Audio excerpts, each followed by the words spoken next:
Bonjour à tous, aujourd'hui une vidéo très rapide pour répondre à certains commentaires, puisque certains ont réclamé que je fasse une vidéo par rapport aux questions de base qu'on peut avoir en MSGN, en tout cas des questions qui reviennent très souvent. Donc ça va me permettre aussi de vous remontrer comment est-ce qu'on répond à des questions de MSGN, en tout cas de management, au bac. Alors, c'est vrai que très souvent, on vous pose des questions sur la finalité de l'entreprise qui vous est présentée. Donc, par exemple, on vous demande, dans une question, indiquez la finalité de l'entreprise, justifiez votre réponse. Pour répondre à cette question, donc, comme dans mes autres vidéos, je vous avais expliqué que ce qu'il faut que vous vous disiez dans votre tête, c'est qu'est-ce que vous avez vu dans le cours par rapport aux finalités. Et vous avez dû voir en cours que la finalité, elle pouvait être soit économique, soit sociale, soit sociétale. Donc du coup, il faut que vous placiez ces mots dans votre copie, si en tout cas l'entreprise est concernée par cette finalité. Donc imaginons que l'entreprise, elle s'intéresse à l'environnement, elle fasse des démarches pour protéger l'environnement, vous allez vous retrouver avec une finalité qui est sociétale. Justifiez bien votre réponse derrière. Et évidemment, chaque entreprise a une finalité économique, c'est-à-dire qu'elle recherche le profit. Donc un exemple de réponse, ça serait cette entreprise a une finalité économique car elle recherche le profit, et elle a également une finalité sociétale puisqu'elle entreprend des démarches pour respecter l'environnement. Ensuite, une question qui revient souvent, c'est de décrire le choix stratégique qui a été choisi par l'entreprise qui est étudiée dans le cas. Alors là, c'est pareil, choix stratégique, qu'est-ce que vous avez vu en cours? Vous avez vu qu'il y a trois grandes possibilités. La stratégie qu'on appelle la stratégie de différenciation, je vous rappelle que c'est une situation où vous cherchez à vous démarquer de vos concurrents, par exemple en proposant un produit d'une meilleure qualité. Deuxième choix stratégique possible, la diversification, c'est quand vous entrez dans un nouveau domaine d'activité. Donc par exemple, vous êtes dans le domaine, vous fabriquez des tables, et vous allez vous diversifier dans le domaine des stylos. Donc ça, c'est la stratégie de différenciation. Et enfin, la stratégie de spécialisation, qui est le contraire de la diversification, c'est une situation où vous vous recentrez sur un domaine d'activité. Donc par exemple, vous fabriquiez à la fois des tables et des stylos, et vous décidez de vous concentrer sur les stylos. Donc là, pareil, dans votre réponse, qu'est-ce qu'il va falloir vous indiquer? Il va falloir que vous disiez, cette entreprise, elle a choisi une stratégie, par exemple, de diversification, car en plus de son domaine historique d'activité, elle a décidé de se lancer dans un autre domaine d'activité qui est, par exemple, les stylos.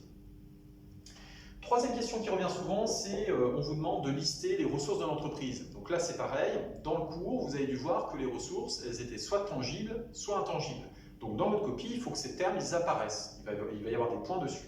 Donc il faut que vous disiez, voilà, il y a des ressources tangibles, celle-là, celle-là, celle-là, et des ressources intangibles, celle-là, celle-là, celle-là.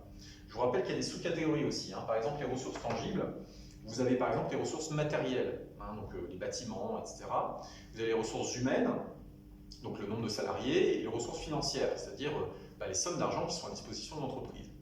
Dans les ressources intangibles, vous avez notamment les ressources immatérielles qui vont représenter par exemple tout ce qui est le logo de la marque, le site web de la marque. Vous avez aussi dans les ressources humaines des ressources intangibles puisque par exemple le savoir-faire fait partie des ressources intangibles.